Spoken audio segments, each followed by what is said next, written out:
पवारांच्या ट्रोल आर्मीला 14 दिवस पोलीस कोठडी सुनावण्यात आली। योगेश सावंतांसह इतरांनाही पोलीस कोठडी सुनावण्यात आलेली आहे। रोहित पवार यांच्या ट्रोल आर्मीला 14 दिवसांची पोलीस कोठडी, योगेश सावंतांसह इतरांनाही पोलीस कोठडी।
तर रोहित पवारांच्या ट्रोल आर्मीला 14 दिवस पोलीस कोठडी सुनावण्यात आली आहे। योगेश सावंतांसह इतरांनाही पोलीस कोठडी सुनावण्यात आलेली आहे।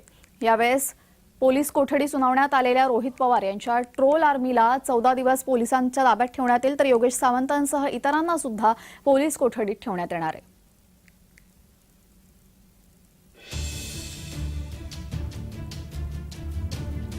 रोहित पवार आता अडचणीत सापडण्याची शक्यता आहे। ब्राह्मण विद्वेषक वक्तव्य करण्यामागे रोहित पवारांचा हात असल्याचा आरोप राम कदम यांनी विधान भवनात केलेला आहे। योगेश सावंत हा रोहित पवारांसोबत असणारा राष्ट्रपचा कार्यकर्ता याने शेरेबाजी केलेली आहे आणि त्यानंतरच आता रोहित पवार यांनी त्याला सोडवण्यासाठी प्रयत्न सुरू केले।